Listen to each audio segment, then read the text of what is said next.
I don't think anybody's real mate would want to cause the builder's business to go bankrupt. The reality here is, if you are finding the right client for whom the value that you offer is the solution they are looking for, you remove price from the equation. Cutting corners in the construction industry never really works well for anybody. The fact that if you take on a job that's only going to deliver 2% margin, while you are building that job, it stops you building another job that you could be making 5, 6, or 10% on. This is Professional Builder Secrets, the #1 podcast to help you grow your building company safely and securely. Brought to you by the Association of Professional Builders. Join us every week as we talk to industry experts and your fellow professional builders on everything you need to know to generate more leads, more sales, and higher margins while improving the building experience for your clients. Hello, and welcome to the Professional Builder Secrets podcast, a podcast by the Association of Professional Builders for building company owners, general managers, VPs, and emerging leaders.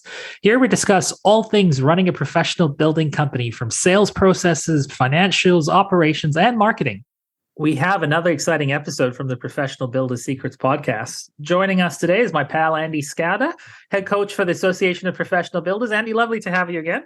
Thank you, Bosco. Always good to see you. Always good to talk about these incredibly interesting subjects that you come up with. Well, I'm really excited to talk to you today about mates rates. And it's something that I see constantly. I actually started seeing it a lot more in Australia. But why is the concept of mates rate so popular in the construction industry? Well, I think we maybe need to do two things. One, just to the audience that's not from Australia, maybe just explain what mates rates is. Yeah. And secondly, just to kind of dive into the fact that I think it's really popular everywhere. So really what we're talking about here is somebody getting a special price on something, and particularly a better price than what they would pay in the open market. And to be honest, I don't know whether it's really that specific to the construction industry. You know, I can think even in things like the US election campaigns, you know, there were things like, why aren't we paying $5 for a T-shirt and manufacturing it in the US instead of getting it for $1 because it's manufactured offshore? And I think it's just a natural human reaction to want to spend as little as possible on the things that we have to buy. So right. Why is it popular? I think we all like cheap stuff. That's the real reason. Well, and again, like I said, I heard the term mates rate when I moved to Australia, but there's obviously a global concept around cheap rates. Some people call it discounts. Some people call it a better deal or deals. You know, we hear a lot of this around Black Friday in the retail world. So is this another cosmetic to the word discount, really, when you hear mates rates? Yeah, absolutely. And I mean, like you, I've lived in a few other parts of the world. I had 5 years in Singapore. And if there are any Singaporeans listening to this, the concept there is called lobang. Can I get a lobang? We talk about a box that fell off the back of a truck. Yep. You know, we call about, you know, people hook me up with XYZ. So I think it's a pretty universal concept. And I think it tends to go a little bit deeper than discount in most cases. You know, we're almost looking for that better than discount kind of rate. You know, I think that's really where it takes us to. So what's the overall verdict, my man? Is it a good, a bad, or sort of an in-between notion to promote it in the building industry? What are your thoughts? I think it's dangerous. All right, tell me why. Well, I think it's fine with a commodity. You know, if I'm buying a T-shirt and it's the same T-shirt and it's the same quality and everything else, and I could spend $100 on it or I could spend $30 on it, as long as nobody is getting harmed in me spending $30 on it, why shouldn't I? In other words, if all that's happening is there's an exorbitant markup being added onto somebody else's labor for the final price, I think in that sort of commodity world, it's fine. The danger in the construction industry is that cutting corners in the construction industry never really works well for anybody. And we're not talking about a commodity here. We're talking about essentially a significant physical asset. And I just think it's dangerous to be applying T-shirt type economics to something as big as what we're talking about here.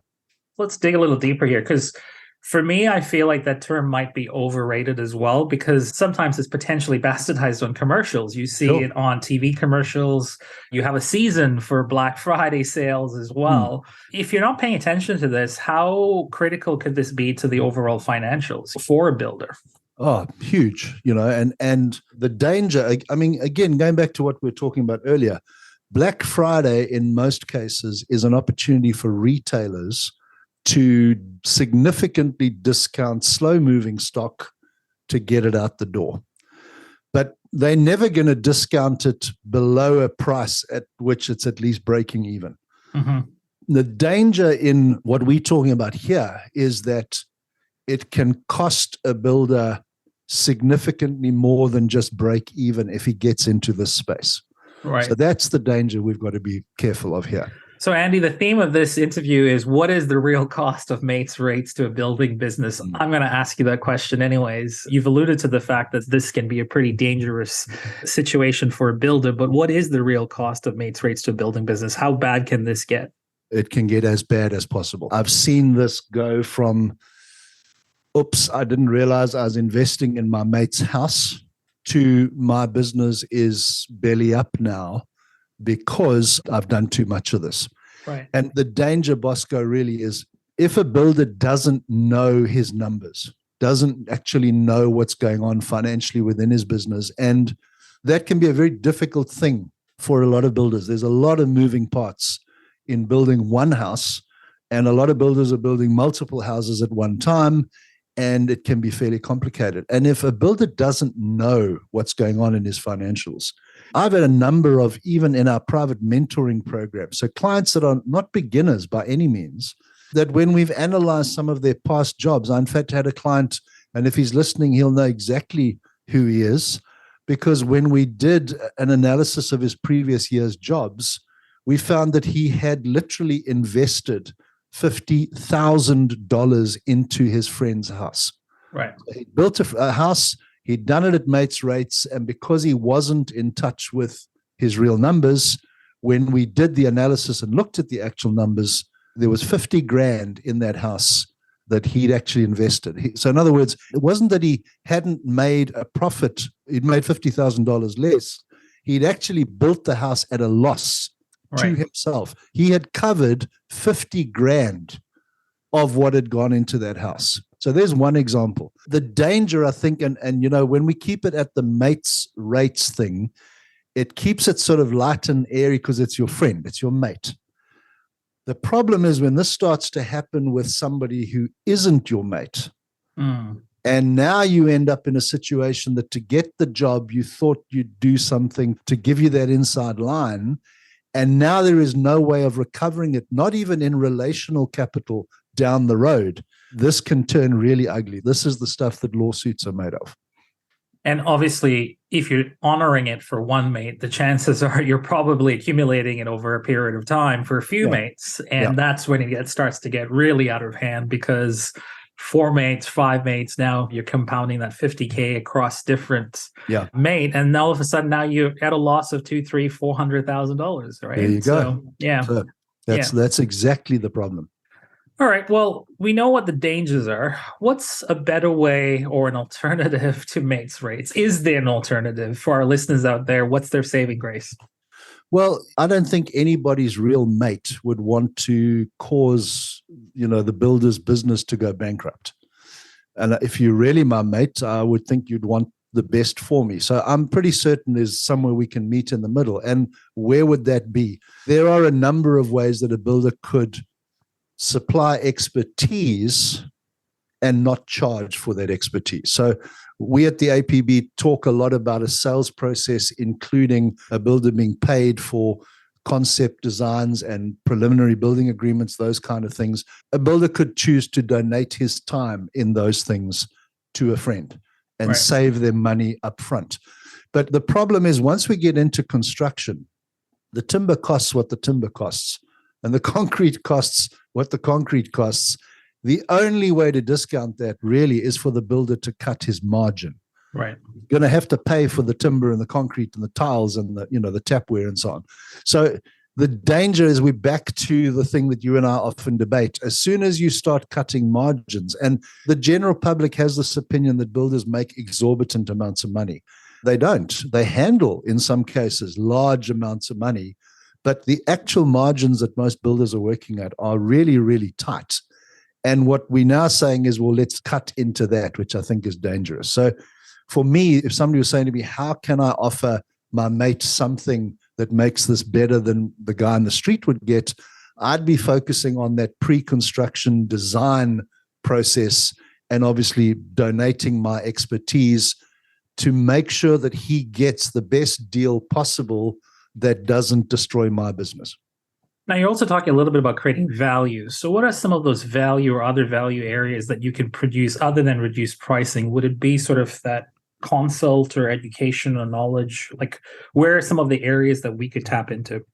Well, that, and particularly in the design stuff, we talk about the fact that over 70% of architect designed homes are never built. And part of the reason for that is that the motivation often from an architect's perspective is to create something that is a monument to his design ability and meet the client's requirements. And often that's not cost effective. So, a builder who's able to get involved with one of their mates from the word go on the design side and literally identify those areas of the build where savings can be achieved, and then make suggestions on alternative building methodologies, different materials being used, knowing where to go to get the best price on that multi-head shower that the guy wants to install. Those kind of things I think would definitely add value, in that they wouldn't necessarily reduce the overall price of the home, but he would end up with significantly more features in that home for that same amount of money. Yeah, I mean, look, at the end of the day, people in the homes they're not necessarily designers or builders. So I'm sure any insights given during that process could really be a good thing. It could exactly really help people as well, because everyone has blind spots, right? Yeah. So yeah, and we don't know what we don't know. Yeah. Well, let's take a peek into the mentoring and coaching calls as well, because you're coaches yourself. You're hearing this probably quite a bit for builders going, but Andy, we have to use discounts to survive. It's such a trialing time right now. How do you create inspiration for builders to look beyond discounts? Does it come down to the numbers? Yeah. And I think, Bosco, in our case, it comes down to proof. The beauty that we have as coaches and the beauty we have as the APB is that we've got years and years of actual data from actual builders all over the globe. And because of that, we've been able to come up with financial benchmarks that we know are tried, tested, and applicable everywhere. And you can chat to virtually any one of the coaches. We've, in fact, as we were talking about off air before this, we've just come back from the International Builders Show in Las Vegas. IBS. A little bit earlier in the year, not to date this particular podcast. But we've had a couple of occasions where we have presented our financial benchmarks in those educational settings and had builders come to us afterwards and say, the kind of margins that you are quoting are impossible to achieve. Nobody could achieve them. In fact, we had somebody come into the private mentoring program where their stated reason for coming was to prove us wrong. And of course, we proved ourselves right. So the reality here is, if you are finding the right client for whom the value that you offer is the solution they are looking for, you remove price from the equation. And if price is not there, then discount does not even come into the discussion. The danger for a builder is to stay in that space where you are quoting plans that have been given to 5 other builders. As I alluded to earlier, you're all buying your concrete and your materials from the same suppliers, pretty much. You've got the same cost of labor to run with. So the cost to build that house is going to be pretty much the same for all 5 of you. So what do? You decide to cut the only thing you can cut, which is margin. And when you don't get that job, the next one you cut a little more, and you cut a little more, and you cut a little more. And then that job runs over time, in other words, longer than schedule. And now you are donating and investing into that home. And if we turned this around and said, well, I'd like you to take a job where you work 60 hours a week or 90 hours a week and you pay in for the privilege, nobody would take that job. No. And yet when you cut margins in that sort of scenario, that's what you're doing. That's what you're putting your hand up for. And to confirm, I've had plenty of builders that have been on this podcast that have said to me that they joined the mentoring program because they didn't believe in the notion of the rates and margins and everything else. And they were proven wrong. A lot of them were proven wrong. So that actually is a valid story there where people don't know what they don't know, like you said, right? Yeah. So. And I mean, let's balance that. For the people that are stuck in the I have to quote plans world, there isn't another option. Because the driving force in that decision is price. So while you keep the buyer's driving decision on price, the only way to be competitive is to do it cheaper. I just want to ask you a question there because what you're really saying is to really focus on the experience in the building process. Now, absolutely. Should builders look at this? Because you're going to get some of those builders going, well, how do we stay competitive? What's your response to that? Well, the beauty is you're no longer competing on price. Right. And therefore, this whole discount question goes away. How do you stay competitive? You are better at offering and delivering value than the next guy is. Right. And it really comes back to having a very clear picture on what type of client with what type of build will give me the kind of margins that make my business sustainable and able to grow, for whom I have the perfect package to solve all of their problems. At the end of the day, in the building industry, largely, we could take the word sales and throw it out the window. Right. Because the most successful builders don't sell their clients anything. They help their clients realize the dream that they have for the budget that they have. Right. That's what they're doing. And in terms of delivering value in this space, that's really where it's about. And it doesn't really start when we put the first spade in the ground.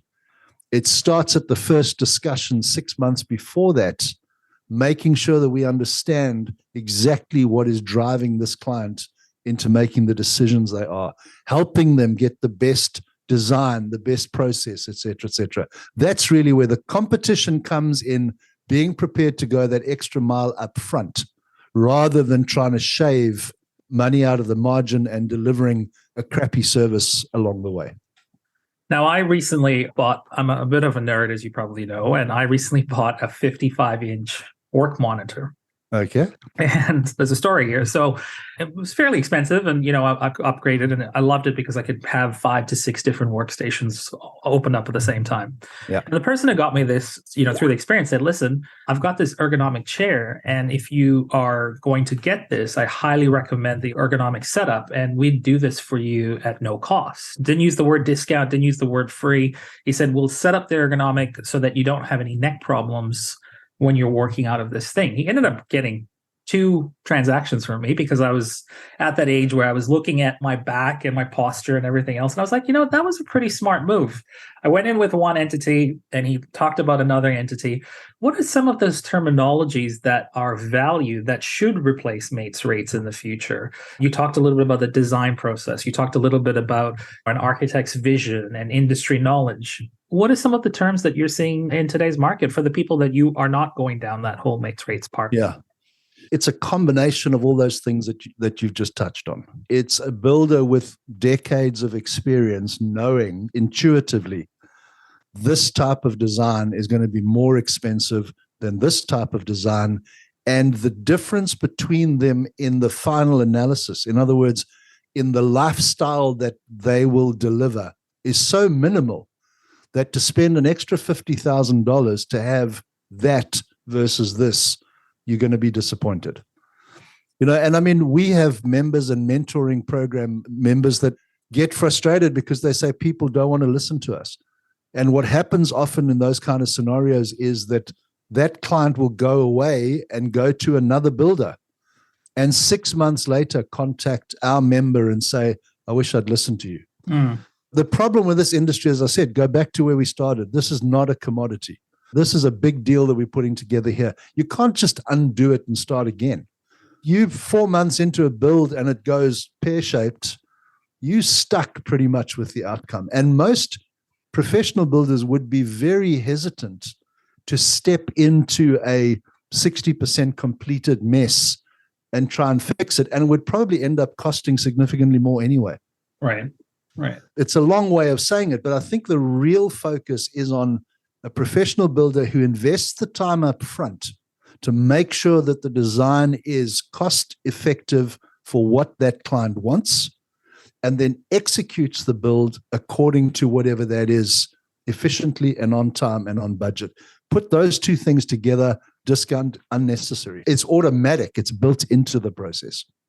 Now, what do you say about the cynics or critics that say that there's a future of hardship and competitiveness, and we're going into this sort of uncertain potential recession globally? What are your thoughts around it? Because I would think that you'd still want to protect your margins going into these hard times. Even more so.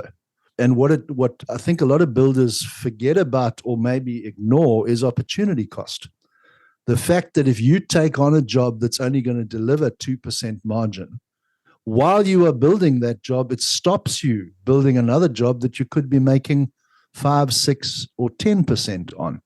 So there's this double whammy again, because it's not a commodity, because it's going to tie up your resources and your capacity for 6, 8, 9, 10, 12 months.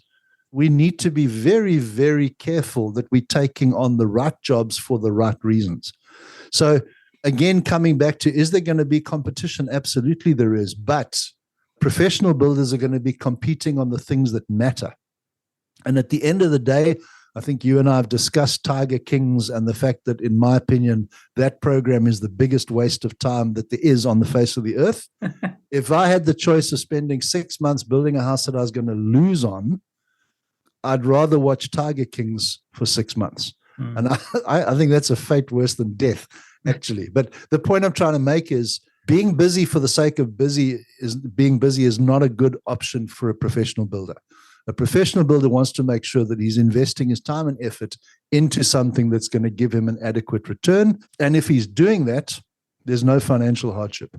Yeah, and one can also say that the more you discount, the more desperate you show your hand attaining business, which then sends the wrong message to anyone out there. I think you've spoken to my friend Ryan Stannard. Yes, I have. Ryan shares this wonderful story about, in his early days as a builder, he would quote 4 jobs, win one, and then get this cold feeling of dread in the pit of his stomach because he thought he left something out. As in, for him to win the job, he must have forgotten to cost something. And when he told me that story, it was with a group of other builders around him, and I expected them all to frown and point at him and laugh, and they didn't. They all nodded. And that's scary. That's where the hardship is going to come.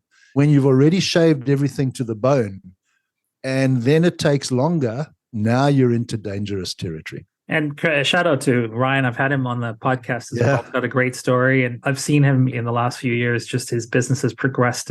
And he credits the mentoring program and the support of APP for a lot of his growth as well in the last few years. But that's a classic example of someone that's had to say, you know what, enough's enough, and we're going to do it the right way, right? So shout out to our friend Ryan there. What are some of those trends that you're seeing in the market when it comes to creating value today? You know, you come across so many builders that are in so many different stages of their business journey. Where do you see the future of builders that are actually applying the systems and actually applying your mentoring and coaching? Where do you think they're going to put their value, I guess, in moving forward? Well, you know, very few builders that come to us need help building homes.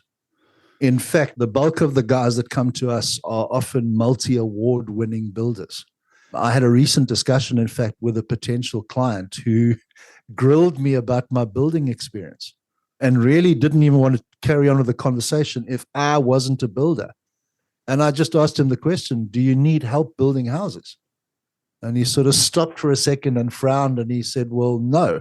I said, well, then how would it help you if I had building experience? But what do you need help with? And he said, well, it's everything else. And I said, now there I can help you with those other things. So I really don't think it's going to be, and we don't for a second pretend that we could teach a builder how to build a house. Don't give me a hammer and a bag of nails. That's a dangerous thing to do. But the value that I'm talking about really comes in the entire client experience. So the builder who is able to professionalize their sales process, for example, that in their marketing is delivering high value content that really helps people coming into the building process to understand what's important and what's not, who has a design team that understands where cost comes from and can make suggestions about the most cost-efficient way to achieve what the client wants.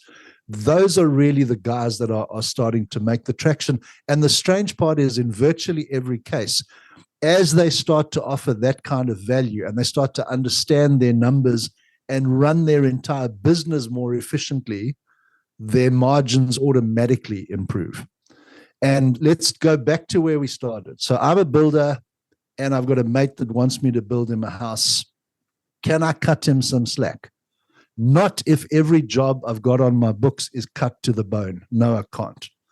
But if I was going to make 5% or 10% out of the job and I decide to say, in your case, because you're my mate, on this one job, I'll make 8% instead of 10%, I can do that if the rest of my business is financially sound and I'm confident that I know that. I now have some leeway to go if you absolutely desperately need to discount, if that makes the two of you feel better. But I really believe that the main focus in this kind of discussion should be, let me make the entire experience of value to you. Let it be something positive that you will do over and over again. And in that way, I can actually give you far more than you would get if I managed to save you $10,000 and parts of your house fell down 6 months later. Now, how does the APB help its members offer great value when it comes to pricing and quoting the right way and stuff? What are some of the systems or tools that you use outside of the mentoring program? Because obviously the mentoring is more that elite coaching as well, and you sort of help design that. But I'm sure you have other resources to help them to understand whether they're even pricing the right way, because you've got the sourcing report as well, right? So tell me a little bit about what are some of those resources? We deliberately move the focus. In most of the building industry, the focus is on gross profit. And we think that that's too short-sighted. And in fact, that's what gets a lot of builders into trouble, is they aren't taking into account the fact that while they are building that house for 6 months, they are paying rent, they're paying insurances, they're putting fuel in vehicles, et cetera, et cetera. There's a whole bunch of overheads that need to be taken care of as well. And if those are not taken care of, then you can't deliver the kind of service on site that clients are looking for. So we kind of turn around, we call it our pricing for profit system. And really what it's doing is making sure that the focus moves to net profit for the business on every job, rather than simply delivering a gross markup or margin kind of on the top end without taking those fixed expenses into account. So there's a fundamental shift there in terms of how jobs get costed and what the true cost of the job is. And once we've established the true cost, then we can look at adding real margin to that kind of thing. So that's one side. The other side of it is making sure that you understand the rest of your numbers. Is your business actually profitable? What sort of gross and net margins are you achieving? How do those compare with the rest of the world, et cetera, et cetera? And do builders need to also be picky with the type of buyers they deal with? Are you also saying like, hey, if you're going to be sophisticated in your approach, perhaps you should also say no to certain buyers as well?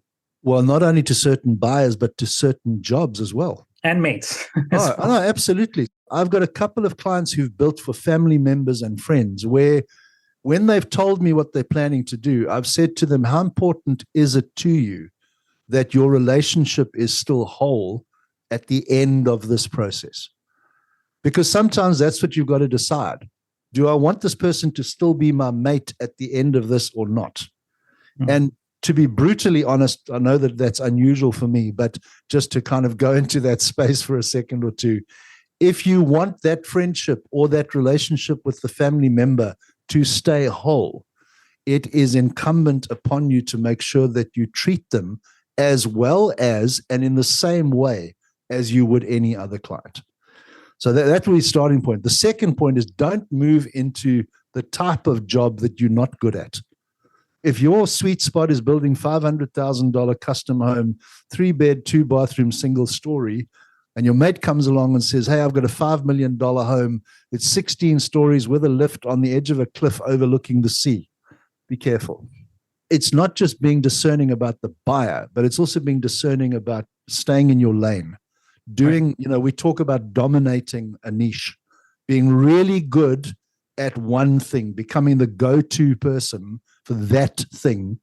The second piece to this is don't move outside of that thing because one, you're not experienced, and probably what that's going to do is through the entire process, including costing it, it's going to mean that you're exposing yourself to unnecessary risk and potentially losing a friend. Yeah. And at the end of the day, sometimes those decisions, like you said, have to be made. They have to say no in those scenarios. And I'm going to throw a question for you. I just thought about this recently because I've interviewed you a few times. And one of the things that you have a gift at is you're almost a forensic accountant when it comes to looking at people's books. One of the things that all your coaches tell me is that people usually over embellish or say things without facts. And the one thing that really designs a coach's craft is to look at the numbers and really find things. Yeah. So here's a scenario. You have a person that or have a feeling that they're either offering way too many discounts or, quite high discounts out there. You onboard them, you're starting to look at their books. What's the first thing you're looking at from a metric perspective? Where do you go? Is it the P&Ls? Is it the pricing? Where do you go to find the forensics to know that, hey, this discount is really high? Well, we probably wouldn't start with the discount, but we'd go and look at what the business as a whole was making. So profit, at the end of the day, any business, its reason for existence is profit. I said this in a coaching call yesterday. Even not-for-profit businesses, their goal is as much profit as possible because the only difference is they don't distribute it to the owner of the business. They use it to fund whatever service they provide to the community. So, in fact, in their case, profit is probably an even bigger motivator than in a normal business. But really, everything you do in your business is reflected in your financials. And I would start at the profit end of the equation and then work my way back because if we're not making profit, it's only from one of two things.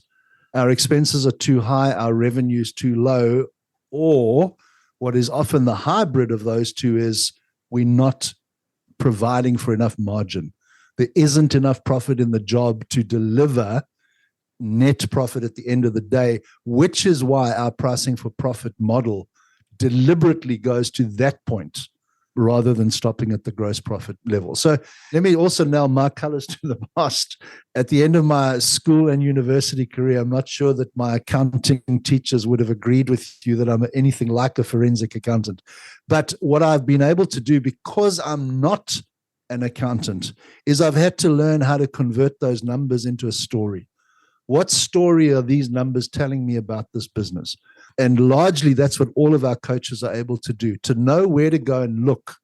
And it really is when you know where to look, it's pretty obvious what needs to be done. And really, that's one of the biggest reasons that we find for professional builders coming into the private mentoring program is because it's not just about knowing what needs to be done. What is critical is knowing the sequence, the optimal sequence in which to do things to get the biggest bang for your buck. Because you battling for 9 months to get something right, where you could spend 6 months with a coach and it's completely solved, that's the greatest investment you can make. Instead of you investing all of that time and money and making all of those mistakes, get with somebody who knows how to do it, pay them to show you or to do it for you. Yeah. And that'll obviously short circuit the process for you. Andy, what I love about our interviews is just when you think you know the answers, the questions change. I think you've talked a little bit about mates rates. You've covered the client experience. You've covered value. You've covered so many different aspects about running a business in this interview. So I'm really glad that we had some time to jam again. And I look forward to bringing your wisdom back again. Bosco, it's always a pleasure. Thank you for having me. Cheers. Thank you for listening. Remember to subscribe to Professional Builder Secrets on your favorite podcast platform and leave a review. To learn more about how the systems at the Association of Professional Builders can help you grow your building company, visit associationofprofessionalbuilders.com. See you next time.